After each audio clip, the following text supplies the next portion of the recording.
Kannada knowledge bank YouTube ಚಾನೆಲ್ಗೆ ಸ್ವಾಗತ. ಭಾರತೀಯ ಸಂವಿಧಾನದ ಸಂವಿಧಾನ ರಚನೆ ಮತ್ತು ಸಾಂವಿಧಾನಿಕ ಅಡಿಪಾಯಕ್ಕೆ ಸಂಬಂಧಿಸಿದ ಪ್ರಶ್ನೋತ್ತರಗಳ ನೋಡೋಣ. ಮೊದಲ ಪ್ರಶ್ನೆ, ಸಂಸತ್ತು ಯಾವುದರಿಂದ ಕೂಡಿದೆ?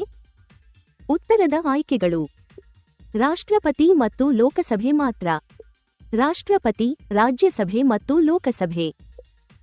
ಲೋಕಸಭೆ ಮತ್ತು ರಾಜ್ಯಸಭೆ ಮಾತ್ರ. ಪ್ರಧಾನಮಂತ್ರಿ ಮತ್ತು 2 ಸದನಗಳು. ಸರಿಯಾದ ಉತ್ತರ ರಾಷ್ಟ್ರಪತಿ, ರಾಜ್ಯಸಭೆ ಮತ್ತು ಲೋಕಸಭೆ.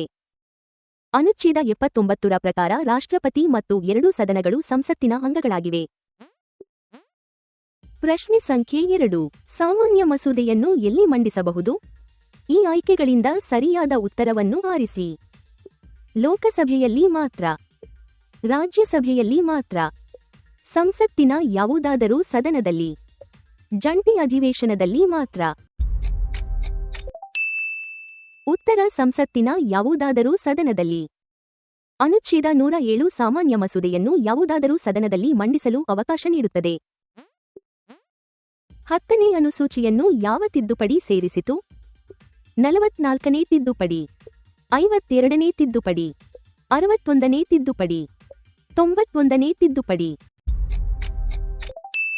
52ನೇ ತಿದ್ದುಪಡಿ. 52ನೇ ತಿದ್ದುಪಡಿ ಕಾಯ್ದೆ 1985 ಪಕ್ಷಾಂತರ ವಿರೋಧಿ ಕಾನೂನನ್ನು ಪರಿಚಯಿಸಿತು. ಮುಂದಿನ ಪ್ರಶ್ನೆಗೆ ಹೋಗೋಣ. ಲೋಕಸಭಾಧ್ಯಕ್ಷರನ್ನು ಯಾರು ಆಯ್ಕೆ ಮಾಡುತ್ತಾರೆ? ನಿಮ್ಮ ಆಯ್ಕೆಗಳು: ರಾಷ್ಟ್ರಪತಿ, ಲೋಕಸಭೆ, ರಾಜ್ಯಸಭೆ, ಚುನಾವಣಾ ಆಯೋಗ. ಸರಿಯಾದ ಉತ್ತರ ಲೋಕಸಭೆ. ಅನುಚ್ಛೇದ 93 ಲೋಕಸಭೆಗೆ ಅಧ್ಯಕ್ಷ ಮತ್ತು ಉಪಾಧ್ಯಕ್ಷರನ್ನು ಆಯ್ಕೆ ಮಾಡಲು ನಿರ್ದೇಶಿಸುತ್ತದೆ. ಪಕ್ಷಾಂತರ ವಿರೋಧಿ ಕಾನೂನು ಯಾವ ಅನುಸೂಚಿಯಲ್ಲಿದೆ? 4ನೇ ಅನುಸೂಚಿ, 7ನೇ ಅನುಸೂಚಿ, 9ನೇ ಅನುಸೂಚಿ, 10ನೇ ಅನುಸೂಚಿ. 10ನೇ ಅನುಸೂಚಿ. 10ನೇ ಅನುಸೂಚಿಯಲ್ಲಿ ಪಕ್ಷಾಂತರದ ಆಧಾರದ ಮೇಲಿನ ಅನರ್ಹತಾ ನಿಯಮಗಳಿವೆ. ಮುಂದಿನ ಪ್ರಶ್ನೆಗೆ ಹೋಗೋಣ. ರಾಜ್ಯಗಳ ಮಂಡಳಿಯನ್ನು ಸಾಮಾನ್ಯವಾಗಿ ಏನೆಂದು ಕರೆಯಲಾಗುತ್ತದೆ? ಆಯ್ಕೆಗಳು: ಲೋಕಸಭೆ, ರಾಜ್ಯಸಭೆ, ವಿಧಾನಸಭೆ, ವಿಧಾನ ಪರಿಷತ್ತು. ಸರಿಯಾದ ಉತ್ತರ ರಾಜ್ಯಸಭೆ. ರಾಜ್ಯಸಭೆಯ ಸಾಂವಿಧಾನಿಕ ಹೆಸರು ರಾಜ್ಯಗಳ ಮಂಡಳಿ. ಯಾವ ಸದನವನ್ನು ವಿಸರ್ಜಿಸಲಾಗುವುದಿಲ್ಲ? ಲೋಕಸಭೆ, ರಾಜ್ಯಸಭೆ. 2 ಸದನಗಳು. ಯಾವುದೂ ಅಲ್ಲ. ರಾಜ್ಯಸಭೆ. ಅನುಚ್ಛೇದ 83ರ ಪ್ರಕಾರ ರಾಜ್ಯಸಭೆ ನಿರಂತರ ಸದನವಾಗಿದೆ. ಖಾಸಗಿ ಸದಸ್ಯರ ಮಸೂದೆಯನ್ನು ಯಾರು ಮಂಡಿಸಬಹುದು? ಸಚಿವರು ಮಾತ್ರ. ಸಚಿವರಲ್ಲದ ಸದಸ್ಯರು. ರಾಷ್ಟ್ರಪತಿ ಮಾತ್ರ. ಅಧ್ಯಕ್ಷರು ಮಾತ್ರ. ಸಚಿವರಲ್ಲದ ಸದಸ್ಯರು. ಖಾಸಗಿ ಸದಸ್ಯರ ಮಸೂದೆಯನ್ನು ಸಚಿವರಲ್ಲದ ಸದಸ್ಯರು ಮಂಡಿಸುತ್ತಾರೆ. ಈ ಮುಂದಿನ ಪ್ರಶ್ನೆಗೆ ಉತ್ತರಿಸಿ. ರಾಷ್ಟ್ರಪತಿಗೆ ಅಧ್ಯಾದೇಶ ಹೊರಡಿಸುವ ಅಧಿಕಾರ ನೀಡುವ ಅನುಚ್ಛೇದ ಯಾವುದು? ಈ ಆಯ್ಕೆಗಳಿಂದ ಸರಿಯಾದ ಉತ್ತರವನ್ನು ಆರಿಸಿ. ಅನುಚ್ಛೇದ 111, ಅನುಚ್ಛೇದ 117, ಅನುಚ್ಛೇದ 122, ಅನುಚ್ಛೇದ 123. ಸರಿಯಾದ ಉತ್ತರ ಅನುಚ್ಛೇದ 123. ಸಂಸತ್ತಿನ ವಿರಾಮದ ವೇಳೆ ರಾಷ್ಟ್ರಪತಿಗೆ ಅಧ್ಯಾದೇಶ ಹೊರಡಿಸಲು ಅನುಚ್ಛೇದ 123 ಅಧಿಕಾರ ನೀಡುತ್ತದೆ. ಲೋಕಸಭೆಯ ಸಾಮಾನ್ಯ ಅವಧಿ ಎಷ್ಟು? 4 ವರ್ಷ, 5 ವರ್ಷ, 6 ವರ್ಷ, 7 ವರ್ಷ. 5 ವರ್ಷ. ಲೋಕಸಭೆಯನ್ನು ಮುಂಚಿತವಾಗಿ ವಿಸರ್ಜಿಸದಿದ್ದರೆ ಅನುಚ್ಛೇದ 83 5 ವರ್ಷದ ಅವಧಿಯನ್ನು ಒದಗಿಸುತ್ತದೆ. ಧನ ಮಸೂದೆಯನ್ನು ಎಲ್ಲಿ ಮಾತ್ರ ಮಂಡಿಸಬಹುದು? ರಾಜ್ಯಸಭೆಯಲ್ಲಿ. ಲೋಕಸಭೆಯಲ್ಲಿ. ಯಾವುದಾದರೂ ಸದನದಲ್ಲಿ. ಜಂಟಿ ಅಧಿವೇಶನದಲ್ಲಿ. ಲೋಕಸಭೆಯಲ್ಲಿ. ಅನುಚ್ಛೇದ 109 ಧನ ಮಸೂದೆಯನ್ನು ರಾಜ್ಯಸಭೆಯಲ್ಲಿ ಮಂಡಿಸುವುದನ್ನು ನಿಷೇಧಿಸುತ್ತದೆ. ಮುಂದಿನ ಪ್ರಶ್ನೆ, ಜನರ ಸದನವನ್ನು ಸಾಮಾನ್ಯವಾಗಿ ಏನೆಂದು ಕರೆಯಲಾಗುತ್ತದೆ? ಆಯ್ಕೆಗಳು: ರಾಜ್ಯಸಭೆ, ಲೋಕಸಭೆ, ವಿಧಾನ ಪರಿಷತ್ತು, ರಾಜ್ಯಗಳ ಮಂಡಳಿ. ಸರಿಯಾದ ಉತ್ತರ ಲೋಕಸಭೆ. ಲೋಕಸಭೆಯ ಸಾಂವಿಧಾನಿಕ ಹೆಸರು ಜನರ ಸದನ. ರಾಜ್ಯಸಭೆಯ ಉಪಸಭಾಪತಿಯನ್ನು ಯಾರು ಆಯ್ಕೆ ಮಾಡುತ್ತಾರೆ? ರಾಷ್ಟ್ರಪತಿ. ರಾಜ್ಯಸಭೆ, ಲೋಕಸಭೆ ಎರಡೂ ಸದನಗಳು ಜಂಟಿಯಾಗಿ. ರಾಜ್ಯಸಭೆ.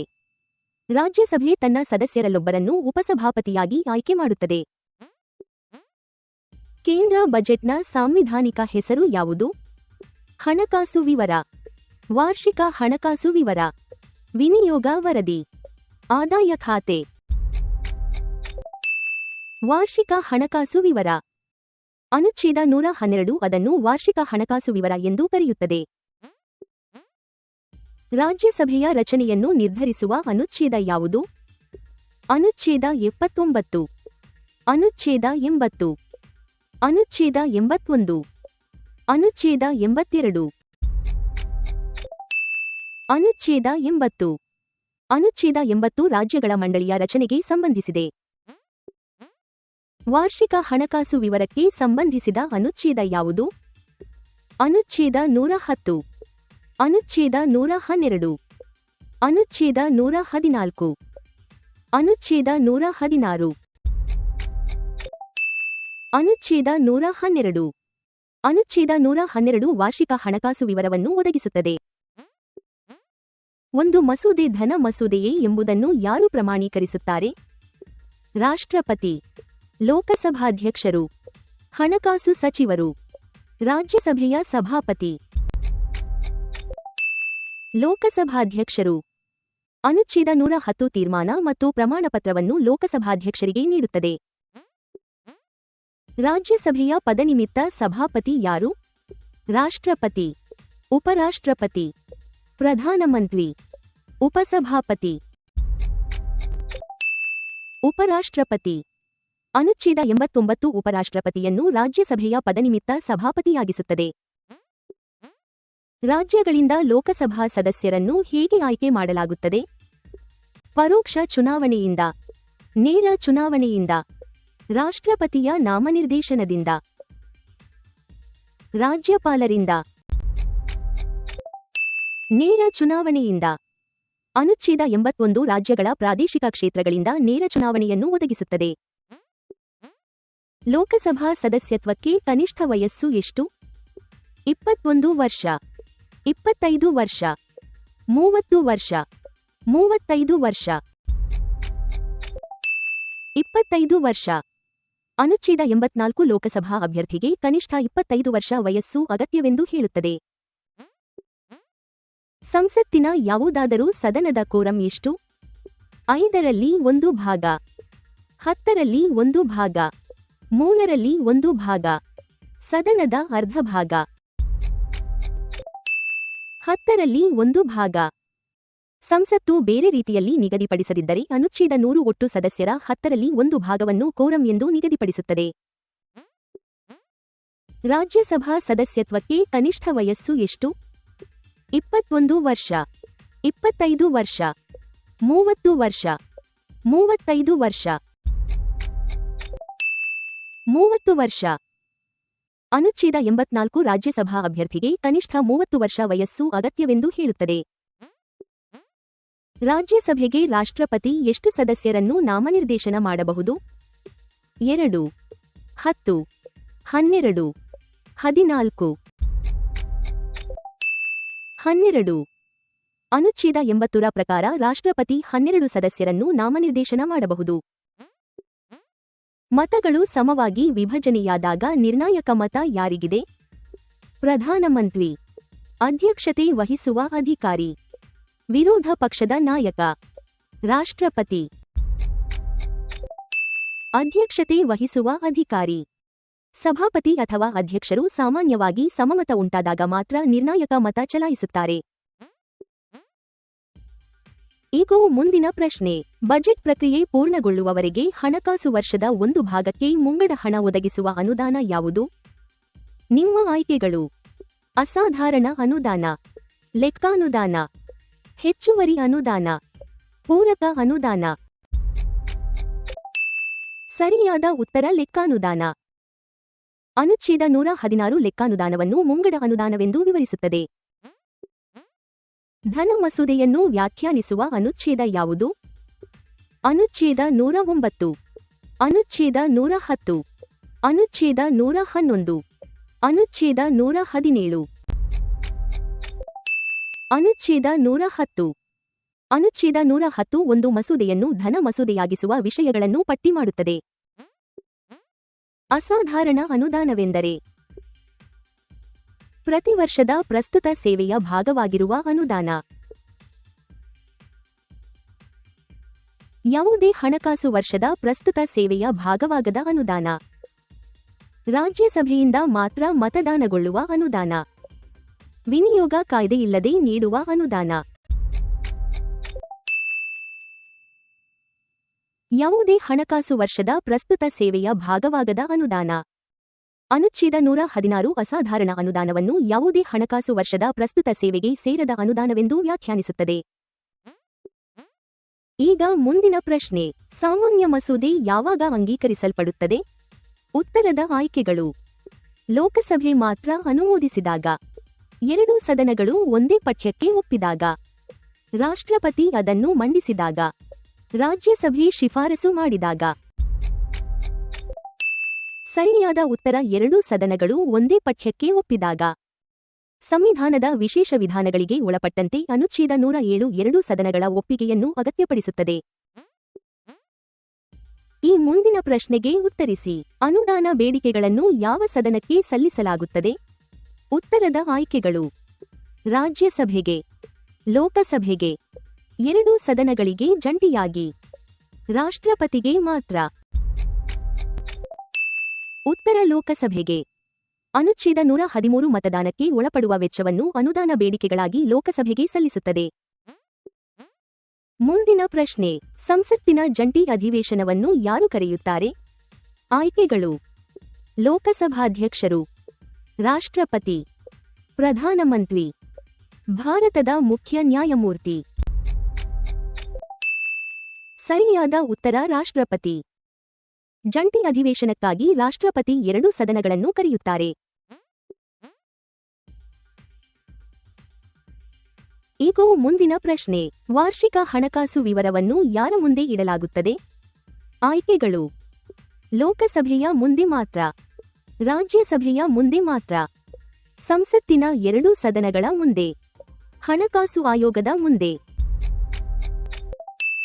ಸರಿಯಾದ ಉತ್ತರ ಸಂಸತ್ತಿನ ಎರಡೂ ಸದನಗಳ ಮುಂದೆ. ರಾಷ್ಟ್ರಪತಿ ಅದನ್ನು ಎರಡೂ ಸದನಗಳ ಮುಂದೆ ಇಡಲು ವ್ಯವಸ್ಥೆ ಮಾಡುತ್ತಾರೆ. ಈಗ ಮುಂದಿನ ಪ್ರಶ್ನೆ. ಜಂಟಿ ಅಧಿವೇಶನದ ಅಧ್ಯಕ್ಷತೆಯನ್ನು ಸಾಮಾನ್ಯವಾಗಿ ಯಾರು ವಹಿಸುತ್ತಾರೆ? ಆಯ್ಕೆಗಳು ಇಲ್ಲಿವೆ. ಉಪರಾಷ್ಟ್ರಪತಿ, ಲೋಕಸಭಾಧ್ಯಕ್ಷರು, ರಾಜ್ಯಸಭೆಯ ಉಪಸಭಾಪತಿ, ರಾಷ್ಟ್ರಪತಿ. ಉತ್ತರ ಲೋಕಸಭಾಧ್ಯಕ್ಷರು. ಅನುಚ್ಛೇದ 118 ಪ್ರಕಾರ ಸಾಮಾನ್ಯವಾಗಿ ಲೋಕಸಭಾಧ್ಯಕ್ಷರು ಅಧ್ಯಕ್ಷತೆ ವಹಿಸುತ್ತಾರೆ. ಈ ಮುಂದಿನ ಪ್ರಶ್ನೆಗೆ ಉತ್ತರಿಸಿ. ರಾಷ್ಟ್ರಪತಿ ಅಧ್ಯಾದೇಶವನ್ನು ಯಾವಾಗ ಹೊರಡಿಸಬಹುದು? ಈ ಆಯ್ಕೆಗಳಿಂದ ಸರಿಯಾದ ಉತ್ತರವನ್ನು ಆರಿಸಿ. ಎರಡೂ ಸದನಗಳು ಅಧಿವೇಶನದಲ್ಲಿರುವಾಗ, ಎರಡೂ ಸದನಗಳು ಒಂದೇ ಸಮಯದಲ್ಲಿ ಅಧಿವೇಶನದಲ್ಲಿಲ್ಲದೆ ತಕ್ಷಣದ ಕ್ರಮ ಅಗತ್ಯವಿರುವಾಗ, ಲೋಕಸಭೆ ಮಾತ್ರ ನಿರ್ಣಯ ಅಂಗೀಕರಿಸಿದಾಗ, ಸುಪ್ರೀಂ ಕೋರ್ಟ್ ಶಿಫಾರಸು ಮಾಡಿದಾಗ. ಸರಿಯಾದ ಉತ್ತರ ಎರಡೂ ಸದನಗಳು ಒಂದೇ ಸಮಯದಲ್ಲಿ ಅಧಿವೇಶನದಲ್ಲಿಲ್ಲದೆ ತಕ್ಷಣದ ಕ್ರಮ ಅಗತ್ಯವಿರುವಾಗ. ಎರಡೂ ಸದನಗಳು ಅಧಿವೇಶನದಲ್ಲಿರುವ ಸಂದರ್ಭವನ್ನು ಹೊರತುಪಡಿಸಿ ಅನುಚ್ಛೇದ 123 ಅನ್ವಯಿಸುತ್ತದೆ. ಸಂಸದೀಯ ಪಕ್ಷಾಂತರ ಅರ್ಜಿಯನ್ನು ಸಾಮಾನ್ಯವಾಗಿ ಯಾರು ತೀರ್ಮಾನಿಸುತ್ತಾರೆ? ರಾಷ್ಟ್ರಪತಿ, ಸಂಬಂಧಿತ ಸದನದ ಅಧ್ಯಕ್ಷರು ಅಥವಾ ಸಭಾಪತಿ, ಚುನಾವಣಾ ಆಯೋಗ, ಪ್ರಥಮ ಹಂತದಲ್ಲಿ ಸುಪ್ರೀಂ ಕೋರ್ಟ್. ಸಂಬಂಧಿತ ಸದನದ ಅಧ್ಯಕ್ಷರು ಅಥವಾ ಸಭಾಪತಿ. 10ನೇ ಅನುಸೂಚಿಯ ಪರಿಚ್ಛೇದ 6 ಪ್ರಾಥಮಿಕ ತೀರ್ಮಾನಾಧಿಕಾರವನ್ನು ಸಂಬಂಧಿತ ಅಧ್ಯಕ್ಷೀಯ ಅಧಿಕಾರಿಗೆ ನೀಡುತ್ತದೆ. ರಾಷ್ಟ್ರಪತಿಯ ಪ್ರತಿಯೊಂದು ಅಧ್ಯಾದೇಶವನ್ನು ಯಾರ ಮುಂದೆ ಇಡಬೇಕು? ಲೋಕಸಭೆಯ ಮುಂದೆ ಮಾತ್ರ, ರಾಜ್ಯಸಭೆಯ ಮುಂದೆ ಮಾತ್ರ, ಸಂಸತ್ತಿನ ಎರಡೂ ಸದನಗಳ ಮುಂದೆ, ಸುಪ್ರೀಂ ಕೋರ್ಟ್ನ ಮುಂದೆ. ಸಂಸತ್ತಿನ ಎರಡೂ ಸದನಗಳ ಮುಂದೆ. ಅನುಚ್ಛೇದ 123 ಅಧ್ಯಾದೇಶವನ್ನು ಎರಡೂ ಸದನಗಳ ಮುಂದೆ ಇಡುವುದನ್ನು ಕಡ್ಡಾಯಗೊಳಿಸುತ್ತದೆ. ಪ್ರಶ್ನೆ ಸಂಖ್ಯೆ 36. ಸಂಸದರಿಗೆ ಯಾವ ವಿಷಯಕ್ಕಾಗಿ ನ್ಯಾಯಾಲಯದ ಕ್ರಮಗಳಿಂದ ರಕ್ಷಣೆ ದೊರೆಯುತ್ತದೆ? ಆಯ್ಕೆಗಳು.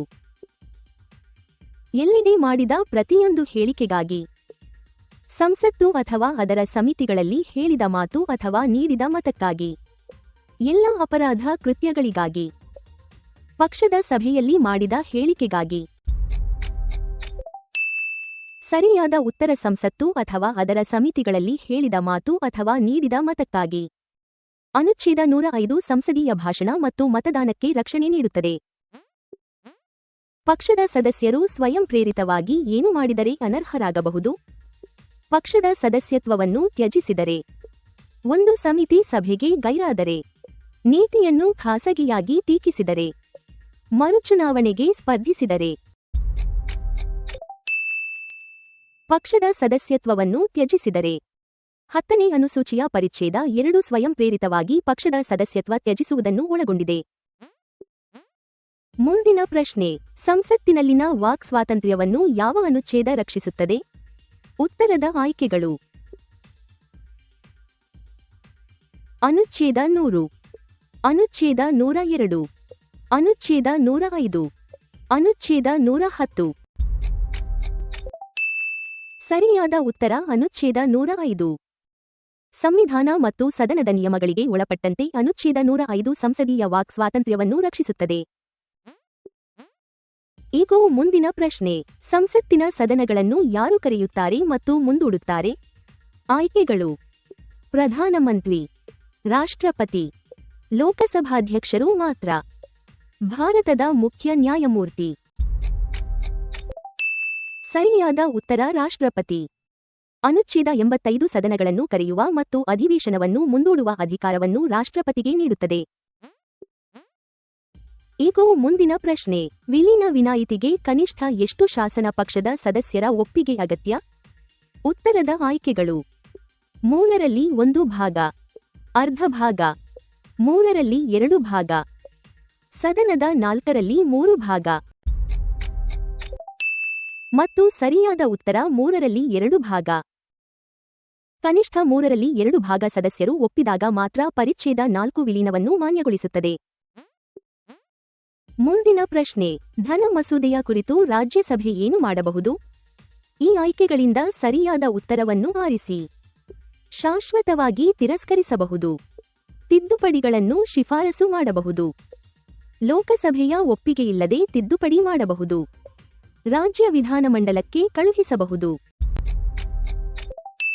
ಸರಿಯಾದ ಉತ್ತರ ತಿದ್ದುಪಡಿಗಳನ್ನು ಶಿಫಾರಸು ಮಾಡಬಹುದು. ರಾಜ್ಯಸಭೆ ಶಿಫಾರಸುಗಳನ್ನು ಮಾತ್ರ ಮಾಡಬಹುದು. ಲೋಕಸಭೆ ಅವುಗಳನ್ನು ಸ್ವೀಕರಿಸಬಹುದು ಅಥವಾ ತಿರಸ್ಕರಿಸಬಹುದು. ಒಂದು ರಾಜ್ಯದ ರಾಜ್ಯಸಭಾ ಪ್ರತಿನಿಧಿಗಳನ್ನು ಯಾರು ಆಯ್ಕೆ ಮಾಡುತ್ತಾರೆ? ರಾಜ್ಯದ ಎಲ್ಲಾ ಮತದಾರರು, ರಾಜ್ಯ ವಿಧಾನಸಭೆಯ ಚುನಾಯಿತ ಸದಸ್ಯರು, ರಾಜ್ಯ ವಿಧಾನ ಪರಿಷತ್ ಸದಸ್ಯರು, ರಾಜ್ಯಪಾಲರು ಮತ್ತು ಮುಖ್ಯಮಂತ್ರಿ. ರಾಜ್ಯ ವಿಧಾನಸಭೆಯ ಚುನಾಯಿತ ಸದಸ್ಯರು. ಚುನಾಯಿತ ಶಾಸಕರು ಏಕವರ್ಗಾಯಿಸಬಹುದಾದ ಮತದ ಮೂಲಕ ಪ್ರಮಾಣಾತ್ಮಕ ಪ್ರತಿನಿಧಿತ್ವ ಪದ್ಧತಿಯಲ್ಲಿ ರಾಜ್ಯಸಭಾ ಪ್ರತಿನಿಧಿಗಳನ್ನು ಆಯ್ಕೆ ಮಾಡುತ್ತಾರೆ. ಮುಂದಿನ ಪ್ರಶ್ನೆ. ಒಂದು ಸದನದ ಸಾಮಾನ್ಯ ಪ್ರಶ್ನೆಗಳನ್ನು ಸಾಮಾನ್ಯವಾಗಿ ಯಾವ ಬಹುಮತದಿಂದ ತೀರ್ಮಾನಿಸಲಾಗುತ್ತದೆ? ಈ ಆಯ್ಕೆಗಳಿಂದ ಸರಿಯಾದ ಉತ್ತರವನ್ನು ಆರಿಸಿ. ಒಟ್ಟು ಸದಸ್ಯರ ಬಹುಮತ, ಹಾಜರಿದ್ದು ಮತ ಚಲಾಯಿಸಿದ ಸದಸ್ಯರ ಬಹುಮತ, ಹಾಜರಿರುವ ಸದಸ್ಯರ 3ರಲ್ಲಿ 2 ಭಾಗ, ಸರ್ವಾನುಮತ. ಉತ್ತರ ಹಾಜರಿದ್ದು ಮತ ಚಲಾಯಿಸಿದ ಸದಸ್ಯರ ಬಹುಮತ. ಸಂವಿಧಾನ ಬೇರೆ ರೀತಿಯಲ್ಲಿ ಒದಗಿಸದಿದ್ದರೆ ಅನುಚ್ಛೇದ 100 ಹಾಜರಿದ್ದು ಮತ ಚಲಾಯಿಸಿದವರ ಬಹುಮತವನ್ನು ಬಳಸುತ್ತದೆ. ಈಗ ಮುಂದಿನ ಪ್ರಶ್ನೆ. ಸಂಸತ್ತಿನ ಅಧಿವೇಶನವನ್ನು ಮುಂದೂಡಿದ ಕಾರಣಕ್ಕೆ ಮಾತ್ರ ಒಂದು ಮಸೂದೆ ಲೋಪವಾಗುತ್ತದೆಯೇ? ಆಯ್ಕೆಗಳು ಇಲ್ಲಿವೆ. ಹೌದು, ಇಲ್ಲ, ಧನ ಮಸೂದೆ ಮಾತ್ರ ಉಳಿಯುತ್ತದೆ, ಸರ್ಕಾರಿ ಮಸೂದೆ ಮಾತ್ರ ಉಳಿಯುತ್ತದೆ. ಸರಿಯಾದ ಉತ್ತರ ಇಲ್ಲ. ಅಧಿವೇಶನದ ಮುಂದೂಡಿಕೆಯಿಂದ ಬಾಕಿ ಮಸೂದೆ ಲೋಪವಾಗುವುದಿಲ್ಲ ಎಂದು ಅನುಚ್ಛೇದ 107 ಹೇಳುತ್ತದೆ. ಭಾರತದ ಸಂಚಿತ ನಿಧಿಯ ಮೇಲೆ ವಿಧಿಸಲಾದ ವೆಚ್ಚ. ರಾಜ್ಯಸಭೆಯಿಂದ ಮಾತ್ರ ಮತದಾನಗೊಳ್ಳುತ್ತದೆ. ಮತದಾನಕ್ಕೆ ಸಲ್ಲಿಸಲಾಗುವುದಿಲ್ಲ, ಆದರೆ ಚರ್ಚಿಸಬಹುದು. ಸಂಸದೀಯ ಚರ್ಚೆಗೆ ಒಳಪಡುವುದಿಲ್ಲ. ರಾಜ್ಯ ವಿಧಾನಮಂಡಲಗಳಿಂದ ಅನುಮೋದಿಸಲ್ಪಡುತ್ತದೆ. ಮತದಾನಕ್ಕೆ ಸಲ್ಲಿಸಲಾಗುವುದಿಲ್ಲ, ಆದರೆ ಚರ್ಚಿಸಬಹುದು. ಅನುಚ್ಛೇದ 113 ವಿಧಿಸಲಾದ ವೆಚ್ಚವನ್ನು ಮತದಾನದಿಂದ ಹೊರಗಿಡುತ್ತದೆ, ಆದರೆ ಚರ್ಚೆಗೆ ಅವಕಾಶ ನೀಡುತ್ತದೆ. ಮುಂದಿನ ಪ್ರಶ್ನೆಗೆ ಹೋಗೋಣ. ಸಂಸತ್ತಿನ ಜಂಟಿ ಅಧಿವೇಶನಕ್ಕೆ ಸಂಬಂಧಿಸಿದ ಅನುಚ್ಛೇದ ಯಾವುದು? ನಿಮ್ಮ ಆಯ್ಕೆಗಳು: ಅನುಚ್ಛೇದ 107, ಅನುಚ್ಛೇದ 108, ಅನುಚ್ಛೇದ 109, ಅನುಚ್ಛೇದ 111. ಉತ್ತರ ಅನುಚ್ಛೇದ 108. ಅನುಚ್ಛೇದ 108 ಜಂಟಿ ಅಧಿವೇಶನದ ವ್ಯವಸ್ಥೆಯನ್ನು ಒಳಗೊಂಡಿದೆ. ಈಗ ಮುಂದಿನ ಪ್ರಶ್ನೆ: ಯಾವ ಹಣಕಾಸು ಸಮಿತಿಯಲ್ಲಿ ಲೋಕಸಭಾ ಸದಸ್ಯರು ಮಾತ್ರ ಇರುತ್ತಾರೆ? ಉತ್ತರದ ಆಯ್ಕೆಗಳು: ಸಾರ್ವಜನಿಕ ಲೆಕ್ಕಪತ್ರ ಸಮಿತಿ, ಸಾರ್ವಜನಿಕ ಉದ್ಯಮಗಳ ಸಮಿತಿ, ಅಂದಾಜು ಸಮಿತಿ, ಲಾಭದಾಯಕ ಹುದ್ದೆಗಳ ಜಂಟಿ ಸಮಿತಿ. ಸರಿಯಾದ ಉತ್ತರ ಅಂದಾಜು ಸಮಿತಿ. ಅಂದಾಜು ಸಮಿತಿಯ ಸದಸ್ಯರೆಲ್ಲರೂ ಲೋಕಸಭೆಯಿಂದ ಆಯ್ಕೆಯಾಗುತ್ತಾರೆ. ಸಂಸದರು ಸಂವಿಧಾನಾತ್ಮಕ ಪ್ರಮಾಣವಚನವನ್ನು ಯಾವಾಗ ಸ್ವೀಕರಿಸಬೇಕು? ನಾಮಪತ್ರ ಸಲ್ಲಿಸುವ ಮೊದಲು, ಸದನದಲ್ಲಿ ಸ್ಥಾನ ಸ್ವೀಕರಿಸುವ ಮೊದಲು, ಚುನಾವಣೆಯಲ್ಲಿ ಮತ ಚಲಾಯಿಸುವ ಮೊದಲು, ಪಕ್ಷದ ಸದಸ್ಯತ್ವ ಪಡೆಯುವ ಮೊದಲು. ಸದನದಲ್ಲಿ ಸ್ಥಾನ ಸ್ವೀಕರಿಸುವ ಮೊದಲು. ಅನುಚ್ಛೇದ 99 ಸದಸ್ಯರು ಸ್ಥಾನ ಸ್ವೀಕರಿಸುವ ಮೊದಲು ಪ್ರಮಾಣವಚನ ಅಥವಾ ದೃಢೀಕರಣ ಮಾಡಬೇಕು ಎಂದು ಹೇಳುತ್ತದೆ. ಈ ಮುಂದಿನ ಪ್ರಶ್ನೆಗೆ ಉತ್ತರಿಸಿ. ಮುಂಚಿತವಾಗಿ ತಿರಸ್ಕರಿಸದಿದ್ದರೆ ಅಥವಾ ಹಿಂತೆಗೆದುಕೊಳ್ಳದಿದ್ದರೆ ಅಧ್ಯಾದೇಶ ಯಾವಾಗ ಕೊನೆಗೊಳ್ಳುತ್ತದೆ? ಆಯ್ಕೆಗಳು: ಪ್ರಕಟಣೆಯಿಂದ 4 ವಾರಗಳ ನಂತರ, ಸಂಸತ್ತು ಮರುಸೇರಿದ ದಿನದಿಂದ 6 ವಾರಗಳ ನಂತರ, ಪ್ರಕಟಣೆಯಿಂದ 6 ತಿಂಗಳ ನಂತರ, 1 ವರ್ಷದ ನಂತರ. ಉತ್ತರ ಸಂಸತ್ತು ಮರುಸೇರಿದ ದಿನದಿಂದ 6 ವಾರಗಳ ನಂತರ.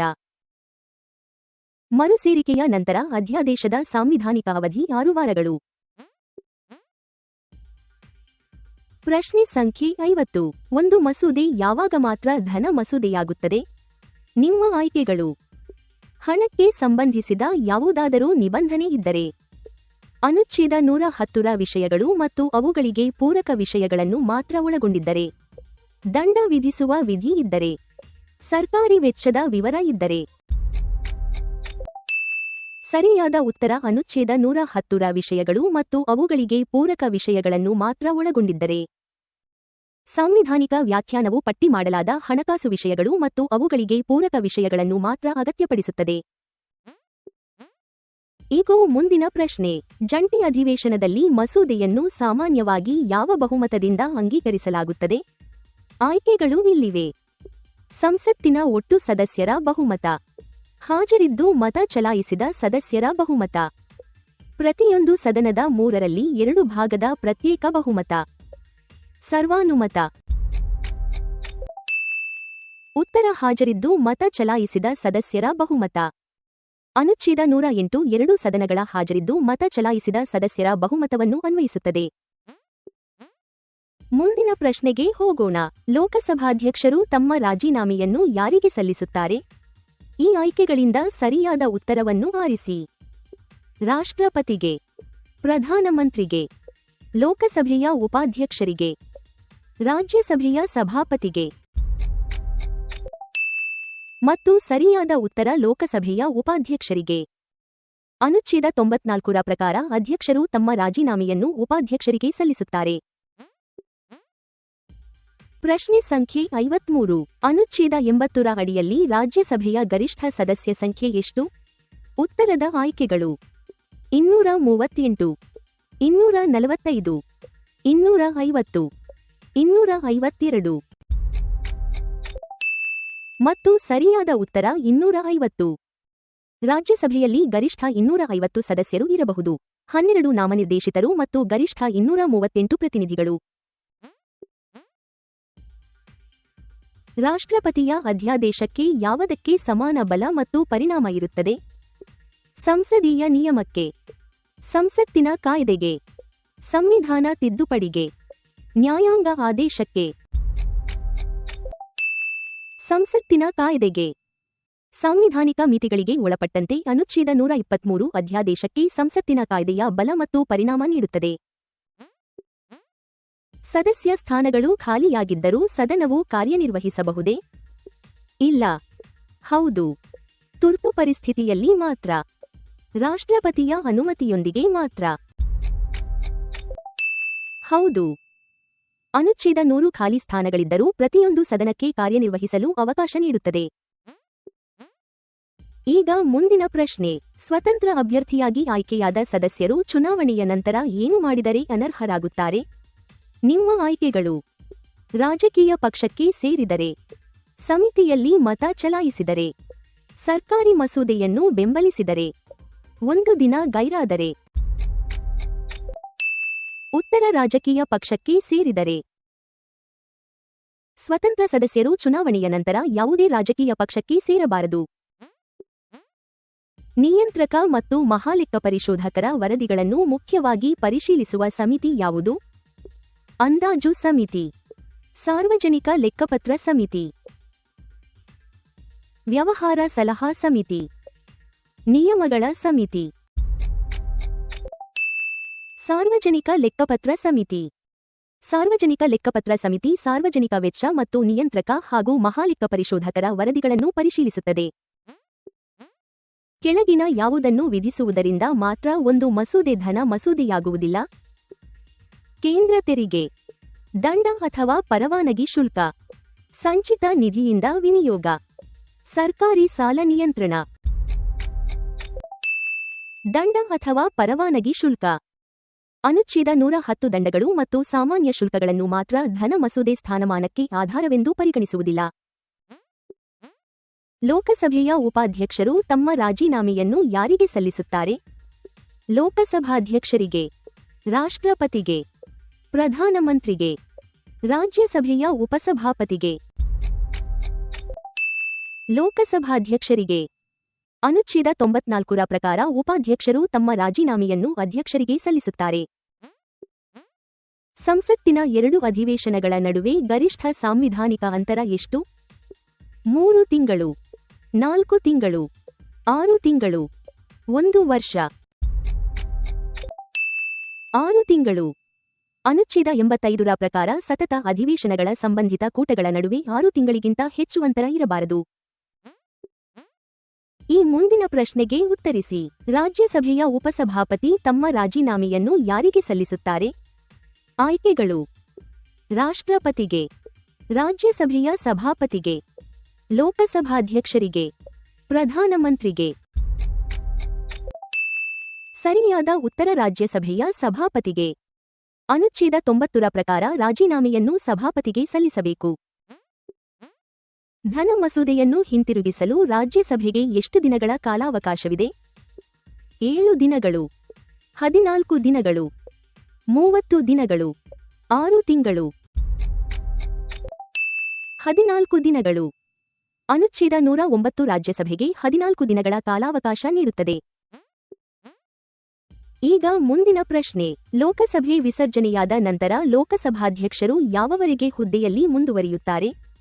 ನಿಮ್ಮ ಆಯ್ಕೆಗಳು: ವಿಸರ್ಜನಾ ಅಧಿಸೂಚನೆ ಹೊರಡುವವರೆಗೆ, ಹೊಸ ಲೋಕಸಭೆಯ ಮೊದಲ ಸಭೆಗೆ ತಕ್ಷಣ ಮುಂಚಿನವರೆಗೆ, ರಾಜ್ಯಸಭೆ ಹೊಸ ಅಧ್ಯಕ್ಷರನ್ನು ಆಯ್ಕೆ ಮಾಡುವವರೆಗೆ, ರಾಷ್ಟ್ರಪತಿ ರಾಜೀನಾಮೆ ಸ್ವೀಕರಿಸುವವರೆಗೆ. ಸರಿಯಾದ ಉತ್ತರ: ಹೊಸ ಲೋಕಸಭೆಯ ಮೊದಲ ಸಭೆಗೆ ತಕ್ಷಣ ಮುಂಚಿನವರೆಗೆ. ಅನುಚ್ಛೇದ 94 ಹೊಸ ಸದನದ ಮೊದಲ ಸಭೆಗೆ ತಕ್ಷಣ ಮುಂಚಿನವರೆಗೆ ಅಧ್ಯಕ್ಷರ ಹುದ್ದೆಯ ನಿರಂತರತೆಯನ್ನು ಕಾಯ್ದಿರಿಸುತ್ತದೆ. ಮುಂದಿನ ಪ್ರಶ್ನೆ. ಅನುಚ್ಛೇದ 81ರ ಪ್ರಕಾರ ಲೋಕಸಭೆಯ ಗರಿಷ್ಠ ಚುನಾಯಿತ ಸದಸ್ಯ ಸಂಖ್ಯೆ ಎಷ್ಟು? ಈ ಆಯ್ಕೆಗಳಿಂದ ಸರಿಯಾದ ಉತ್ತರವನ್ನು ಆರಿಸಿ. 530, 543, 550, 552. ಸರಿಯಾದ ಉತ್ತರ 550. ರಾಜ್ಯಗಳಿಂದ ಗರಿಷ್ಠ 530 ಮತ್ತು ಕೇಂದ್ರಾಡಳಿತ ಪ್ರದೇಶಗಳಿಂದ 20 ಸೇರಿ ಒಟ್ಟು 550 ಚುನಾಯಿತ ಸದಸ್ಯರಿಗೆ ಅನುಚ್ಛೇದ 81 ಅವಕಾಶ ನೀಡುತ್ತದೆ. ಅನುದಾನಗಳಿಗೆ ಮತದಾನವಾದ ನಂತರ ಸಂಚಿತ ನಿಧಿಯಿಂದ ಹಣ ತೆಗೆಯಲು ಅಧಿಕಾರ ನೀಡುವ ಮಸೂದೆ ಯಾವುದು? ಹಣಕಾಸು ಮಸೂದೆ, ವಿನಿಯೋಗ ಮಸೂದೆ, ಧನ ನಿರ್ಣಯ. ಸಾಲಾನುದಾನ ಮಸೂದೆ. ವಿನಿಯೋಗ ಮಸೂದೆ. ಅನುಚ್ಛೇದ 114 ವಿನಿಯೋಗ ಮಸೂದೆಯನ್ನು ಅಗತ್ಯಪಡಿಸುತ್ತದೆ. ರಾಜ್ಯಸಭೆಯಲ್ಲಿ ರಾಜ್ಯಗಳು ಮತ್ತು ಕೇಂದ್ರಾಡಳಿತ ಪ್ರದೇಶಗಳಿಗೆ ಸ್ಥಾನಗಳನ್ನು ಹಂಚುವ ಅನುಸೂಚಿ ಯಾವುದು? 2ನೇ ಅನುಸೂಚಿ, 3ನೇ ಅನುಸೂಚಿ, 4ನೇ ಅನುಸೂಚಿ, 10ನೇ ಅನುಸೂಚಿ. 4ನೇ ಅನುಸೂಚಿ. ಅನುಚ್ಛೇದ 82 ರಾಜ್ಯಸಭಾ ಸ್ಥಾನ ಹಂಚಿಕೆಗೆ 4ನೇ ಅನುಸೂಚಿಯನ್ನು ಉಲ್ಲೇಖಿಸುತ್ತದೆ. ಈ ಮುಂದಿನ ಪ್ರಶ್ನೆಗೆ ಉತ್ತರಿಸಿ. ಲೋಕಸಭಾಧ್ಯಕ್ಷರು ಅಥವಾ ರಾಜ್ಯಸಭೆಯ ಉಪಸಭಾಪತಿಯನ್ನು ವಜಾಗೊಳಿಸಲು ಎಷ್ಟು ದಿನಗಳ ಸೂಚನೆ ಅಗತ್ಯ? ಈ ಆಯ್ಕೆಗಳಿಂದ ಸರಿಯಾದ ಉತ್ತರವನ್ನು ಆರಿಸಿ. 7 ದಿನಗಳು, 14 ದಿನಗಳು, 30 ದಿನಗಳು, 60 ದಿನಗಳು. ಸರಿಯಾದ ಉತ್ತರ 14 ದಿನಗಳು. ಅನುಚ್ಛೇದಗಳು 90 ಮತ್ತು 94 ಕನಿಷ್ಠ 14 ದಿನಗಳ ಸೂಚನೆಯನ್ನು ಅಗತ್ಯಪಡಿಸುತ್ತವೆ. ರಾಜ್ಯಸಭೆಗೆ ರಾಷ್ಟ್ರಪತಿ ನಾಮನಿರ್ದೇಶನ ಮಾಡುವ ಸದಸ್ಯರಿಗೆ ಯಾವ ಕ್ಷೇತ್ರಗಳಲ್ಲಿ ವಿಶೇಷ ಜ್ಞಾನ ಅಥವಾ ಅನುಭವ ಇರಬೇಕು?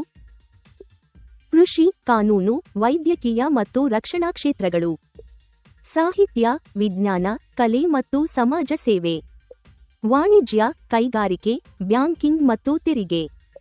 ಕ್ರೀಡೆ, ಪತ್ರಿಕೋದ್ಯಮ, ರಾಜತಾಂತ್ರಿಕತೆ ಮತ್ತು ಆಡಳಿತ. ಸಾಹಿತ್ಯ, ವಿಜ್ಞಾನ, ಕಲೆ ಮತ್ತು ಸಮಾಜ ಸೇವೆ. ಅನುಚ್ಛೇದ 80 ಸಾಹಿತ್ಯ, ವಿಜ್ಞಾನ, ಕಲೆ ಮತ್ತು ಸಮಾಜ ಸೇವೆಯನ್ನು ಸ್ಪಷ್ಟವಾಗಿ ಪಟ್ಟಿ ಮಾಡುತ್ತದೆ. ನಾಮನಿರ್ದೇಶಿತ ಸದಸ್ಯರು 10ನೇ ಅನುಸೂಚಿಯಡಿ ಅನರ್ಹರಾಗದೆ ರಾಜಕೀಯ ಪಕ್ಷಕ್ಕೆ ಯಾವ ಅವಧಿಯೊಳಗೆ ಸೇರಬಹುದು? ನಾಮನಿರ್ದೇಶನದ 1 ತಿಂಗಳೊಳಗೆ. ಸ್ಥಾನ ಸ್ವೀಕರಿಸಿದ 6 ತಿಂಗಳೊಳಗೆ. ಸ್ಥಾನ ಸ್ವೀಕರಿಸಿದ 1 ವರ್ಷದೊಳಗೆ. ಸಂಪೂರ್ಣ ಅವಧಿಯಲ್ಲಿ. ಸ್ಥಾನ ಸ್ವೀಕರಿಸಿದ 6 ತಿಂಗಳೊಳಗೆ. ಸ್ಥಾನ ಸ್ವೀಕರಿಸಿದ ನಂತರ ನಾಮನಿರ್ದೇಶಿತ ಸದಸ್ಯರಿಗೆ 6 ತಿಂಗಳ ಅವಕಾಶವಿದೆ. ಈಗ ಮುಂದಿನ ಪ್ರಶ್ನೆ. ಅನುದಾನ ಬೇಡಿಕೆಯನ್ನು ಯಾರ ಶಿಫಾರಸಿನ ಮೇರೆಗೆ ಮಾತ್ರ ಮಾಡಬಹುದು? ಉತ್ತರದ ಆಯ್ಕೆಗಳು: ಲೋಕಸಭಾಧ್ಯಕ್ಷರು, ರಾಷ್ಟ್ರಪತಿ, ನಿಯಂತ್ರಕ ಮತ್ತು ಮಹಾಲೆಕ್ಕ ಪರಿಶೋಧಕರು, ರಾಜ್ಯಸಭೆಯ ಸಭಾಪತಿ. ಮತ್ತು ಸರಿಯಾದ ಉತ್ತರ ರಾಷ್ಟ್ರಪತಿ. ಅನುಚ್ಛೇದ 113 ರಾಷ್ಟ್ರಪತಿಯ ಶಿಫಾರಸನ್ನು ಅಗತ್ಯಪಡಿಸುತ್ತದೆ. ಈಗ ಮುಂದಿನ ಪ್ರಶ್ನೆ. ರಾಜ್ಯಸಭೆ ಧನ ಮಸೂದೆಯನ್ನು 14 ದಿನಗಳೊಳಗೆ ಹಿಂತಿರುಗಿಸದಿದ್ದರೆ ಅದು? ಉತ್ತರದ ಆಯ್ಕೆಗಳು: ತಿರಸ್ಕೃತವಾಗಿದೆ ಎಂದು ಪರಿಗಣಿಸಲಾಗುತ್ತದೆ. ಲೋಕಸಭೆ ಅಂಗೀಕರಿಸಿದ ರೂಪದಲ್ಲೇ ಅಂಗೀಕೃತವಾಗಿದೆ ಎಂದು ಪರಿಗಣಿಸಲಾಗುತ್ತದೆ. ಜಂಟಿ ಅಧಿವೇಶನಕ್ಕೆ ಕಳುಹಿಸಲಾಗುತ್ತದೆ. ರಾಷ್ಟ್ರಪತಿಗೆ ಹಿಂತಿರುಗಿಸಲಾಗುತ್ತದೆ. ಉತ್ತರ ಲೋಕಸಭೆ ಅಂಗೀಕರಿಸಿದ ರೂಪದಲ್ಲೇ ಅಂಗೀಕೃತವಾಗಿದೆ ಎಂದು ಪರಿಗಣಿಸಲಾಗುತ್ತದೆ. ಲೋಕಸಭೆ ಅಂಗೀಕರಿಸಿದ ರೂಪದಲ್ಲೇ ಎರಡೂ ಸದನಗಳು ಮಸೂದೆಯನ್ನು ಅಂಗೀಕರಿಸಿದಂತೆ ಪರಿಗಣಿಸಲಾಗುತ್ತದೆ. ಮುಂದಿನ ಪ್ರಶ್ನೆ. ಸಾಧ್ಯವಾದಷ್ಟು ಸಮೀಪವಾಗಿ ರಾಜ್ಯಸಭೆಯ ಎಷ್ಟು ಭಾಗದ ಸದಸ್ಯರು ಪ್ರತಿ 2ನೇ ವರ್ಷ ನಿವೃತ್ತರಾಗುತ್ತಾರೆ? ನಿಮ್ಮ ಆಯ್ಕೆಗಳು: 4ರಲ್ಲಿ 1 ಭಾಗ, 3ರಲ್ಲಿ 1 ಭಾಗ, ಅರ್ಧ ಭಾಗ, 3ರಲ್ಲಿ 2 ಭಾಗ. ಉತ್ತರ 3ರಲ್ಲಿ 1 ಭಾಗ. ಅನುಚ್ಛೇದ 83 ಪ್ರತಿ 2ನೇ ವರ್ಷ ಸುಮಾರು 3ರಲ್ಲಿ 1 ಭಾಗ ಸದಸ್ಯರ ನಿವೃತ್ತಿಯನ್ನು ಒದಗಿಸುತ್ತದೆ. ಪಕ್ಷದ ನಿರ್ದೇಶನಕ್ಕೆ ವಿರುದ್ಧವಾಗಿ ಮತ ಚಲಾಯಿಸಿದ ಕ್ರಮವನ್ನು ಎಷ್ಟು ದಿನಗಳೊಳಗೆ ಮನ್ನಿಸಿದರೆ ಅನರ್ಹತೆಯನ್ನು ತಪ್ಪಿಸಬಹುದು? 7 ದಿನಗಳು, 15 ದಿನಗಳು, 30 ದಿನಗಳು, 6 ತಿಂಗಳು, 15 ದಿನಗಳು. 10ನೇ ಅನುಸೂಚಿ 15 ದಿನಗಳೊಳಗೆ ಮನ್ನಿಸಲು ಅವಕಾಶ ನೀಡುತ್ತದೆ. ಪ್ರಮಾಣವಚನ ಸ್ವೀಕರಿಸುವ ಮೊದಲು ತಿಳಿದೇ ಸದನದಲ್ಲಿ ಕುಳಿತುಕೊಳ್ಳುವ ಅಥವಾ ಮತ ಚಲಾಯಿಸುವ ಪ್ರತಿದಿನಕ್ಕೆ ಸಾಂವಿಧಾನಿಕ ದಂಡ ಎಷ್ಟು?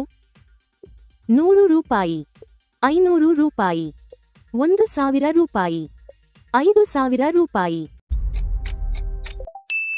500 ರೂಪಾಯಿ.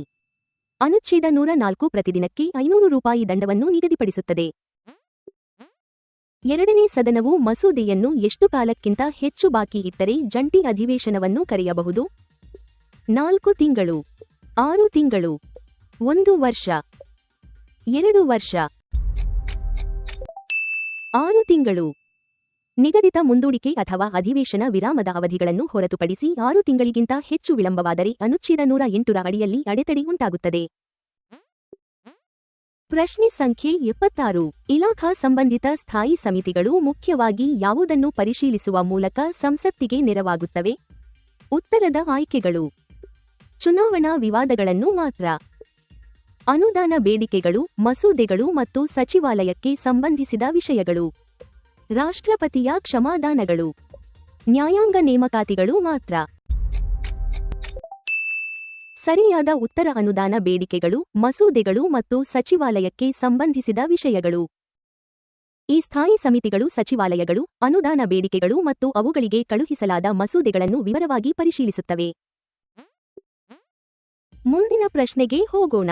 ರಾಷ್ಟ್ರಪತಿ ಮರುಪರಿಶೀಲನೆಗಾಗಿ ಯಾವ ಮಸೂದೆಯನ್ನು ಹಿಂತಿರುಗಿಸಬಹುದು? ಈ ಆಯ್ಕೆಗಳಿಂದ ಸರಿಯಾದ ಉತ್ತರವನ್ನು ಆರಿಸಿ. ಧನ ಮಸೂದೆ, ಧನ ಮಸೂದೆಯಲ್ಲದ ಮಸೂದೆ, ಮಾನ್ಯವಾಗಿ ಅಂಗೀಕರಿಸಿದ ಸಂವಿಧಾನ ತಿದ್ದುಪಡಿ ಮಸೂದೆ, ವಾರ್ಷಿಕ ಹಣಕಾಸು ವಿವರ. ಮತ್ತು ಸರಿಯಾದ ಉತ್ತರ ಧನ ಮಸೂದೆಯಲ್ಲದ ಮಸೂದೆ. ಅನುಚ್ಛೇದ 111ರ ಪ್ರಕಾರ ಧನ ಮಸೂದೆಯಲ್ಲದ ಮಸೂದೆಯನ್ನು ಮಾತ್ರ ರಾಷ್ಟ್ರಪತಿ ಮರುಪರಿಶೀಲನೆಗಾಗಿ ಹಿಂತಿರುಗಿಸಬಹುದು. ಅನುಚ್ಛೇದ 117(1) ರ ಹಣಕಾಸು ಮಸೂದೆಯನ್ನು ಹೇಗೆ ಮಂಡಿಸಬಹುದು? ರಾಷ್ಟ್ರಪತಿಯ ಶಿಫಾರಸಿಲ್ಲದೆ ಯಾವುದಾದರೂ ಸದನದಲ್ಲಿ, ಲೋಕಸಭೆಯಲ್ಲಿ ಮಾತ್ರ ಮತ್ತು ರಾಷ್ಟ್ರಪತಿಯ ಶಿಫಾರಸಿನ ಮೇರೆಗೆ ಮಾತ್ರ, ರಾಜ್ಯಸಭೆಯಲ್ಲಿ ಮಾತ್ರ, ಜಂಟಿ ಅಧಿವೇಶನದಲ್ಲಿ ಮಾತ್ರ. ಲೋಕಸಭೆಯಲ್ಲಿ ಮಾತ್ರ ಮತ್ತು ರಾಷ್ಟ್ರಪತಿಯ ಶಿಫಾರಸಿನ ಮೇರೆಗೆ ಮಾತ್ರ. ಅನುಚ್ಛೇದ 110(1) ಉಪವಿಧಿ ಎ ರಿಂದ ಉಪವಿಧಿ ಎಫ್ ರವರೆಗಿನ ವಿಷಯಗಳ ಜೊತೆಗೆ ಇತರ ವಿಷಯಗಳನ್ನು ಒಳಗೊಂಡ ಮಸೂದೆ ಅನುಚ್ಛೇದ 117(1) ರ ವಿಧಾನವನ್ನು ಅನುಸರಿಸುತ್ತದೆ. ಈಗ ಮುಂದಿನ ಪ್ರಶ್ನೆ. 10ನೇ ಅನುಸೂಚಿಯ ಉದ್ದೇಶಕ್ಕಾಗಿ ಪಕ್ಷದ ಸದಸ್ಯತ್ವವನ್ನು ಸ್ವಯಂ ಪ್ರೇರಿತವಾಗಿ ತ್ಯಜಿಸುವುದು. ನಿಮ್ಮ ಆಯ್ಕೆಗಳು: ಪ್ರತಿಯೊಂದು ಸಂದರ್ಭದಲ್ಲೂ ಔಪಚಾರಿಕ ಲಿಖಿತ ರಾಜೀನಾಮೆ ಅಗತ್ಯಪಡಿಸುತ್ತದೆ, ವರ್ತನೆಯಿಂದಲೂ ನಿರ್ಧರಿಸಬಹುದು, ಸಾರ್ವಜನಿಕ ಕೃತ್ಯಗಳಿಂದ ಎಂದಿಗೂ ನಿರ್ಧರಿಸಲಾಗುವುದಿಲ್ಲ, ನಾಮನಿರ್ದೇಶಿತ ಸದಸ್ಯರಿಗೆ ಮಾತ್ರ ಅನ್ವಯಿಸುತ್ತದೆ. ಸರಿಯಾದ ಉತ್ತರ ವರ್ತನೆಯಿಂದಲೂ ನಿರ್ಧರಿಸಬಹುದು. ಔಪಚಾರಿಕ ರಾಜೀನಾಮೆಯಿಲ್ಲದಿದ್ದರೂ ಸದಸ್ಯರ ವರ್ತನೆಯಿಂದ ಸ್ವಯಂ ಪ್ರೇರಿತ ತ್ಯಾಗವನ್ನು ನಿರ್ಧರಿಸಬಹುದು ಎಂದು ನ್ಯಾಯಾಂಗ ವ್ಯಾಖ್ಯಾನ ಒಪ್ಪುತ್ತದೆ. ಮುಂದಿನ ಪ್ರಶ್ನೆಗೆ ಹೋಗೋಣ. ಸಂಸತ್ತಿನ ಶಾಸನಾಧಿಕಾರದ ವ್ಯಾಪ್ತಿಯನ್ನು ಮೀರಿದ ನಿಬಂಧನೆಗಳನ್ನು ಒಳಗೊಂಡ ಅಧ್ಯಾದೇಶ. ಆಯ್ಕೆಗಳು: 6 ತಿಂಗಳು ಮಾನ್ಯವಾಗಿರುತ್ತದೆ, ಆ ಮಟ್ಟಿಗೆ ಅಮಾನ್ಯವಾಗುತ್ತದೆ, ಸ್ವಯಂಚಾಲಿತವಾಗಿ ರಾಜ್ಯದ ಕಾನೂನಾಗುತ್ತದೆ, ರಾಷ್ಟ್ರಪತಿಯ ಪ್ರಮಾಣೀಕರಣದ ನಂತರ ಮಾನ್ಯವಾಗುತ್ತದೆ. ಉತ್ತರ ಆ ಮಟ್ಟಿಗೆ ಅಮಾನ್ಯವಾಗುತ್ತದೆ. ಅನುಚ್ಛೇದ 123(3) ಅಂತಹ ನಿಬಂಧನೆಗಳನ್ನು ಆ ಮಟ್ಟಿಗೆ ಅಮಾನ್ಯಗೊಳಿಸುತ್ತದೆ. ಈಗ ಮುಂದಿನ ಪ್ರಶ್ನೆ. ರಾಷ್ಟ್ರೀಯ ತುರ್ತು ಪರಿಸ್ಥಿತಿಯಲ್ಲಿ ಸಂಸತ್ತು ಲೋಕಸಭೆಯ ಅವಧಿಯನ್ನು ಹೇಗೆ ವಿಸ್ತರಿಸಬಹುದು? ಈ ಆಯ್ಕೆಗಳಿಂದ ಸರಿಯಾದ ಉತ್ತರವನ್ನು ಆರಿಸಿ. ಪ್ರತಿ ಬಾರಿ 2 ವರ್ಷಗಳಂತೆ ಯಾವುದೇ ಮಿತಿಯಿಲ್ಲದೆ, ಪ್ರತಿ ಬಾರಿ 1 ವರ್ಷ, ಆದರೆ ತುರ್ತು ಪರಿಸ್ಥಿತಿ ಮುಗಿದ ನಂತರ 6 ತಿಂಗಳಿಗಿಂತ ಮೀರದಂತೆ, ಒಮ್ಮೆ ಮಾತ್ರ 6 ತಿಂಗಳವರೆಗೆ, ರಾಜ್ಯಸಭೆ ವಿಸರ್ಜನೆಯನ್ನು ಅನುಮೋದಿಸುವವರೆಗೆ. ಸರಿಯಾದ ಉತ್ತರ ಪ್ರತಿ ಬಾರಿ 1 ವರ್ಷ, ಆದರೆ ತುರ್ತು ಪರಿಸ್ಥಿತಿ ಮುಗಿದ ನಂತರ 6 ತಿಂಗಳಿಗಿಂತ ಮೀರದಂತೆ. ತುರ್ತು ಪರಿಸ್ಥಿತಿಯ ಅವಧಿಯಲ್ಲಿ ಅನುಚ್ಛೇದ 83 1 ವರ್ಷದಂತೆ ವಿಸ್ತರಣೆಗೆ ಅವಕಾಶ ನೀಡುತ್ತದೆ, ಆದರೆ ತುರ್ತು ಪರಿಸ್ಥಿತಿ ಮುಗಿದ ನಂತರ 6 ತಿಂಗಳ ಮಿತಿ ಅನ್ವಯಿಸುತ್ತದೆ. ಈಗ ಮುಂದಿನ ಪ್ರಶ್ನೆ. ಅಧ್ಯಾದೇಶಗಳನ್ನು ಪದೇ ಪದೇ ಮರುಹೊರಡಿಸುವ ಪದ್ಧತಿಯನ್ನು ತೀವ್ರವಾಗಿ ಟೀಕಿಸಿದ ಸುಪ್ರೀಂ ಕೋರ್ಟ್ ತೀರ್ಪು ಯಾವುದು? ಉತ್ತರದ ಆಯ್ಕೆಗಳು: ಡಿ. ಸಿ. ವಾಧ್ವಾ ವಿರುದ್ಧ ಬಿಹಾರ ರಾಜ್ಯ, ಕೇಶವಾನಂದ ಭಾರತಿ ವಿರುದ್ಧ ಕೇರಳ ರಾಜ್ಯ, ಇಂದ್ರ ಸಾಹ್ನಿ ವಿರುದ್ಧ ಭಾರತ ಒಕ್ಕೂಟ, ಎಸ್. ಆರ್. ಬೊಮ್ಮಾಯಿ ವಿರುದ್ಧ ಭಾರತ ಒಕ್ಕೂಟ. ಸರಿಯಾದ ಉತ್ತರ ಡಿ. ಸಿ. ವಾಧ್ವಾ ವಿರುದ್ಧ ಬಿಹಾರ ರಾಜ್ಯ. ಪದೇ ಪದೇ ಅಧ್ಯಾದೇಶ ಮರುಹೊರಡಿಸುವುದನ್ನು ಸಾಂವಿಧಾನಿಕ ಅಧಿಕಾರದ ಮೇಲಿನ ವಂಚನೆ ಎಂದು ಡಿ. ಸಿ. ವಾಧ್ವಾ ತೀರ್ಪು ಖಂಡಿಸಿತು. ಪ್ರಶ್ನೆ ಸಂಖ್ಯೆ 83. ಮೊತ್ತ ಅಥವಾ ಸ್ವರೂಪವನ್ನು ಸಾಮಾನ್ಯ ವಿವರಗಳೊಂದಿಗೆ ಹೇಳಲು ಸಾಧ್ಯವಿಲ್ಲದ ಅನಿರೀಕ್ಷಿತ ಬೇಡಿಕೆಯನ್ನು ಪೂರೈಸುವ ಅನುದಾನ ಯಾವುದು? ಈ ಆಯ್ಕೆಗಳಿಂದ ಸರಿಯಾದ ಉತ್ತರವನ್ನು ಆರಿಸಿ. ಪ್ರತ್ಯಯಾನುದಾನ, ಲೆಕ್ಕಾನುದಾನ, ಸಾಂಕೇತಿಕ ಅನುದಾನ, ವಿನಿಯೋಗ ಅನುದಾನ. ಸರಿಯಾದ ಉತ್ತರ ಪ್ರತ್ಯಯಾನುದಾನ. ಸಾಮಾನ್ಯ ವಿವರಗಳೊಂದಿಗೆ ಹೇಳಲಾಗದ ಅನಿರೀಕ್ಷಿತ ಬೇಡಿಕೆಯನ್ನು ಪ್ರತ್ಯಯಾನುದಾನ ಪೂರೈಸುತ್ತದೆ. ಸಾರ್ವಜನಿಕ ವಲಯದ ಉದ್ಯಮಗಳ ವರದಿಗಳು ಮತ್ತು ಲೆಕ್ಕಗಳನ್ನು ಪರಿಶೀಲಿಸುವ ಸಮಿತಿ ಯಾವುದು? ಸಾರ್ವಜನಿಕ ಲೆಕ್ಕಪತ್ರ ಸಮಿತಿ, ಸಾರ್ವಜನಿಕ ಉದ್ಯಮಗಳ ಸಮಿತಿ, ವಿಶೇಷಾಧಿಕಾರಗಳ ಸಮಿತಿ, ಅರ್ಜಿಗಳ ಸಮಿತಿ. ಸಾರ್ವಜನಿಕ ಉದ್ಯಮಗಳ ಸಮಿತಿ. ಸಾರ್ವಜನಿಕ ಉದ್ಯಮಗಳ ಸಮಿತಿಯು ಸಾರ್ವಜನಿಕ ಸಂಸ್ಥೆಗಳು ಮತ್ತು ಸಂಬಂಧಿತ ನಿಯಂತ್ರಕ ಹಾಗೂ ಮಹಾಲೆಕ್ಕ ಪರಿಶೋಧಕರ ವರದಿಗಳನ್ನು ಪರಿಶೀಲಿಸುತ್ತದೆ. ರಾಷ್ಟ್ರಪತಿಯ ವಿಶೇಷ ಭಾಷಣವು ಯಾವ ಸಂದರ್ಭಗಳ ಆರಂಭದಲ್ಲಿ ಸಾಂವಿಧಾನಿಕವಾಗಿ ಕಡ್ಡಾಯವಾಗಿದೆ? ಪ್ರತಿಯೊಂದು ಸಂಸದೀಯ ಅಧಿವೇಶನ, ಪ್ರತಿಯೊಂದು ಸಾರ್ವತ್ರಿಕ ಚುನಾವಣೆಯ ನಂತರದ ಮೊದಲ ಅಧಿವೇಶನ ಮತ್ತು ಪ್ರತಿ ವರ್ಷದ ಮೊದಲ ಅಧಿವೇಶನ. ಬಜೆಟ್ ಅಧಿವೇಶನ ಮಾತ್ರ. ಮಸೂದೆಯ ಜಂಟಿ ಅಧಿವೇಶನ ಮಾತ್ರ. ಪ್ರತಿಯೊಂದು ಸಾರ್ವತ್ರಿಕ ಚುನಾವಣೆಯ ನಂತರದ ಮೊದಲ ಅಧಿವೇಶನ ಮತ್ತು ಪ್ರತಿ ವರ್ಷದ ಮೊದಲ ಅಧಿವೇಶನ. ಅನುಚ್ಛೇದ 87 ಈ ಎರಡು ಸಂದರ್ಭಗಳಲ್ಲಿ ವಿಶೇಷ ಭಾಷಣವನ್ನು ಕಡ್ಡಾಯಗೊಳಿಸುತ್ತದೆ. ಮುಂದಿನ ಪ್ರಶ್ನೆ. ಅನುಚ್ಛೇದ 108ರ ಅಡಿಯಲ್ಲಿ ಯಾವ ಮಸೂದೆಯನ್ನು ಜಂಟಿ ಅಧಿವೇಶನಕ್ಕೆ ಕಳುಹಿಸಲಾಗುವುದಿಲ್ಲ? ಈ ಆಯ್ಕೆಗಳಿಂದ ಸರಿಯಾದ ಉತ್ತರವನ್ನು ಆರಿಸಿ. ಸಾಮಾನ್ಯ ಮಸೂದೆ, ಧನ ಮಸೂದೆಯಲ್ಲದ ಹಣಕಾಸು ಮಸೂದೆ, ಧನ ಮಸೂದೆ, ಖಾಸಗಿ ಸದಸ್ಯರ ಸಾಮಾನ್ಯ ಮಸೂದೆ. ಸರಿಯಾದ ಉತ್ತರ ಧನ ಮಸೂದೆ. ಅನುಚ್ಛೇದ 108 ಧನ ಮಸೂದೆಗಳನ್ನು ಸ್ಪಷ್ಟವಾಗಿ ಹೊರತುಪಡಿಸುತ್ತದೆ. ಲೋಕಸಭಾಧ್ಯಕ್ಷರು ಅಥವಾ ರಾಜ್ಯಸಭೆಯ ಉಪಸಭಾಪತಿಯನ್ನು ಯಾವ ಬಹುಮತದ ನಿರ್ಣಯದಿಂದ ವಜಾಗೊಳಿಸಬಹುದು? ಹಾಜರಿದ್ದು ಮತ ಚಲಾಯಿಸಿದ ಸದಸ್ಯರ ಸರಳ ಬಹುಮತ, ಆ ಸಮಯದ ಸದನದ ಎಲ್ಲಾ ಸದಸ್ಯರ ಬಹುಮತ, ಒಟ್ಟು ಸದಸ್ಯರ 2/3 ಭಾಗ, ಸಂಸತ್ತಿನ ಜಂಟಿ ಅಧಿವೇಶನ, ಆ ಸಮಯದ ಸದನದ ಎಲ್ಲಾ ಸದಸ್ಯರ ಬಹುಮತ. ಸಂಬಂಧಿತ ಸದನದ ಆ ಸಮಯದ ಎಲ್ಲಾ ಸದಸ್ಯರ ಬಹುಮತವನ್ನು ಸಂವಿಧಾನ ಅಗತ್ಯಪಡಿಸುತ್ತದೆ. ಲೋಕಸಭೆ ವಿಸರ್ಜನೆಯಾಗುವಾಗ ಆ ಸದನದಲ್ಲಿ ಬಾಕಿಯಿರುವ ಮಸೂದೆ ಸಾಮಾನ್ಯವಾಗಿ ಲೋಪವಾಗುವುದಿಲ್ಲ, ಲೋಪವಾಗುತ್ತದೆ, ಸ್ವಯಂಚಾಲಿತವಾಗಿ ಅಂಗೀಕೃತವಾಗುತ್ತದೆ, ರಾಜ್ಯಸಭೆಗೆ ವರ್ಗಾಯಿಸಲಾಗುತ್ತದೆ. ಲೋಪವಾಗುತ್ತದೆ. ಲೋಕಸಭೆಯಲ್ಲಿ ಬಾಕಿಯಿರುವ ಮಸೂದೆ ವಿಸರ್ಜನೆಯಾದಾಗ ಲೋಪವಾಗುತ್ತದೆ ಎಂದು ಅನುಚ್ಛೇದ 107 ಹೇಳುತ್ತದೆ. ಲೋಕಸಭಾಧ್ಯಕ್ಷರ ಧನ ಮಸೂದೆ ಪ್ರಮಾಣಪತ್ರವನ್ನು ಯಾವಾಗ ಮಸೂದೆಯ ಮೇಲೆ ನಮೂದಿಸಬೇಕು? ಮಸೂದೆ ಮಂಡಿಸುವಾಗ ಮತ್ತು ಚರ್ಚಿಸುವಾಗ ಮಾತ್ರ. ರಾಜ್ಯಸಭೆಗೆ ಕಳುಹಿಸುವಾಗ ಮತ್ತು ರಾಷ್ಟ್ರಪತಿಗೆ ಸಲ್ಲಿಸುವಾಗ. ಪತ್ರಿಕೆಯಲ್ಲಿ ಪ್ರಕಟಿಸುವಾಗ. ಸಮಿತಿಯು ಪರಿಶೀಲಿಸುವಾಗ. ರಾಜ್ಯಸಭೆಗೆ ಕಳುಹಿಸುವಾಗ ಮತ್ತು ರಾಷ್ಟ್ರಪತಿಗೆ ಸಲ್ಲಿಸುವಾಗ. ಅನುಚ್ಛೇದ 110 ಈ ಎರಡೂ ಹಂತಗಳಲ್ಲಿ ಅಧ್ಯಕ್ಷರ ಸಹಿ ಹೊಂದಿದ ಪ್ರಮಾಣಪತ್ರವನ್ನು ಅಗತ್ಯಪಡಿಸುತ್ತದೆ. ರಾಷ್ಟ್ರಪತಿ ಹಿಂತಿರುಗಿಸಿದ ಧನ ಮಸೂದೆಯಲ್ಲದ ಮಸೂದೆಯನ್ನು ಸಂಸತ್ತು ಮತ್ತೆ ಅಂಗೀಕರಿಸಿ ಸಲ್ಲಿಸಿದರೆ ರಾಷ್ಟ್ರಪತಿ ಅನಿರ್ದಿಷ್ಟಾವಧಿಗೆ ಒಪ್ಪಿಗೆಯನ್ನು ತಡೆಹಿಡಿಯಬಹುದು. ರಾಷ್ಟ್ರಪತಿ ಒಪ್ಪಿಗೆಯನ್ನು ತಡೆಹಿಡಿಯಬಾರದು. ಅದನ್ನು ಸುಪ್ರೀಂ ಕೋರ್ಟ್ಗೆ ಕಳುಹಿಸಬೇಕು. ರಾಜ್ಯಗಳ ಅನುಮೋದನೆ ಅಗತ್ಯ. ರಾಷ್ಟ್ರಪತಿ ಒಪ್ಪಿಗೆಯನ್ನು ತಡೆಹಿಡಿಯಬಾರದು.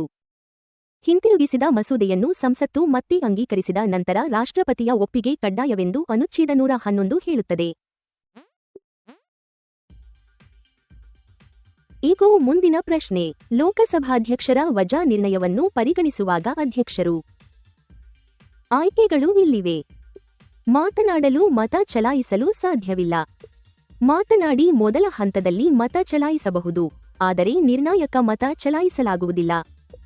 ನಿರ್ಣಾಯಕ ಮತ ಮಾತ್ರ ಚಲಾಯಿಸಬಹುದು.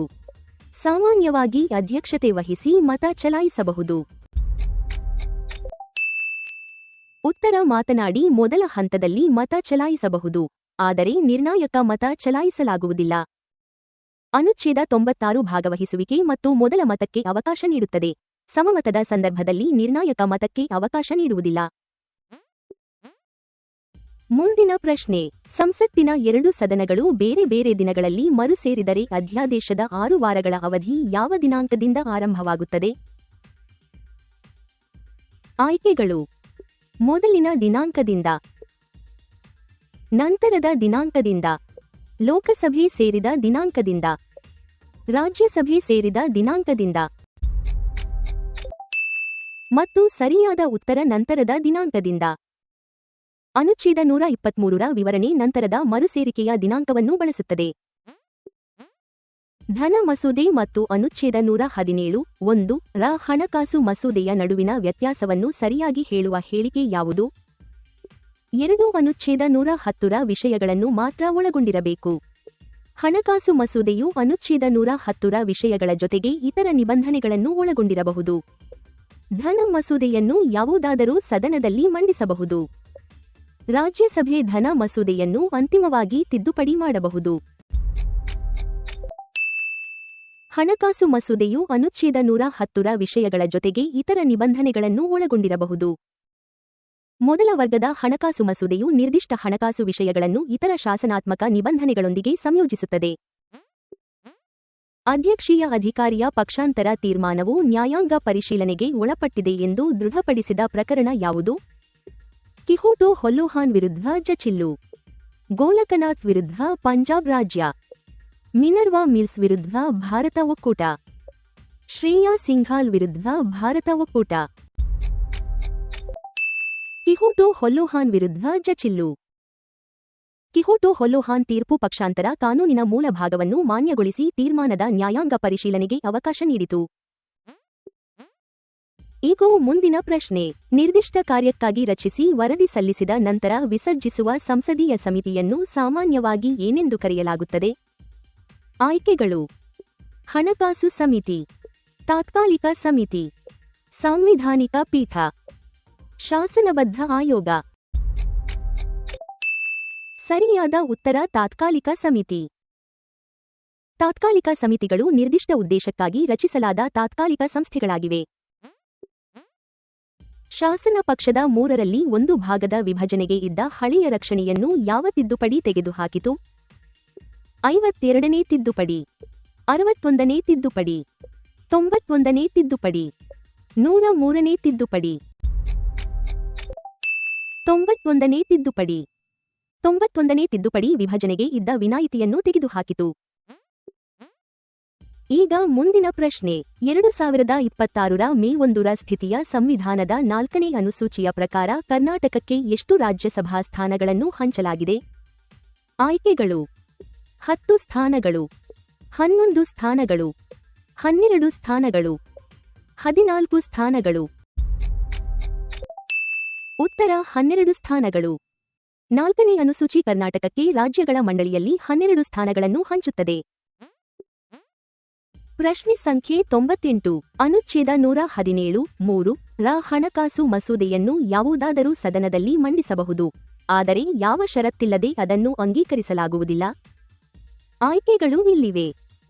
ಲೋಕಸಭಾಧ್ಯಕ್ಷರು ಅದನ್ನು ಧನ ಮಸೂದೆ ಎಂದು ಪ್ರಮಾಣೀಕರಿಸಬೇಕು. ಆ ಸದನವು ಮಸೂದೆಯನ್ನು ಪರಿಗಣಿಸಲು ರಾಷ್ಟ್ರಪತಿ ಶಿಫಾರಸು ಮಾಡಬೇಕು. ರಾಜ್ಯಸಭೆ 14 ದಿನಗಳೊಳಗೆ ಹಿಂತಿರುಗಿಸಬೇಕು. Supreme court ಅನುಮೋದಿಸಬೇಕು.